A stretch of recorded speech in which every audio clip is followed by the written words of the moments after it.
Assalomu alaykum, hurmatli Bog'bon Agromarket muxlislari. Mana bugun biz Turdiy va Nodira Agro fermer xo'jaligi dalasida kelib turib, joyida o'rganyapmiz. Mana Dilshod akam fermer xo'jaligi ish boshqaruvchisi. Dilshod aka, bizni Agromarketdan oluvdilaringiz. Shunday. Kuzda bug'doy ekin vaqti. Qanday shu hosili to'g'risida ikki og'iz? Assalomu alaykum.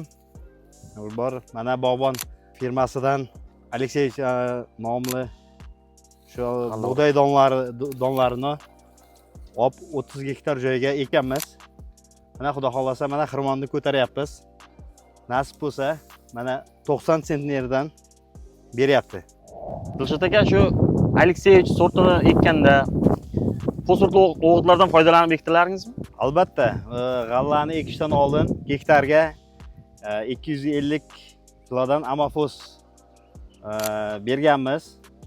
Undan keyingi shu har xil o'zini o'g'itlariga, zangga qarshi, shu yovvoyi begona o'tlarga qarshi dorilarni berganmiz.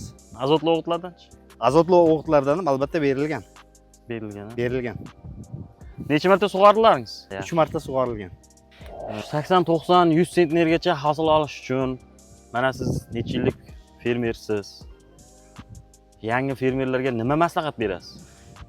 Maslahatimiz shu tajribali dehqonlar bilan hamsuhbat bo'lib, ularni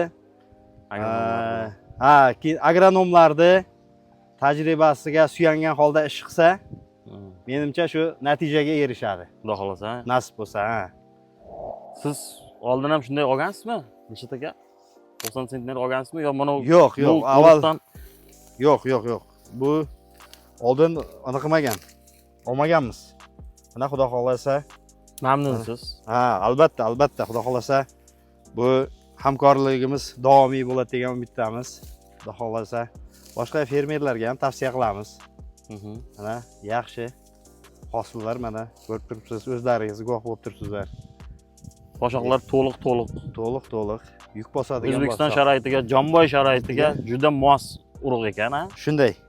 Xuddi shunday. Aka, sizga katta rahmat. Salomat bo'linglar. Baraka toping.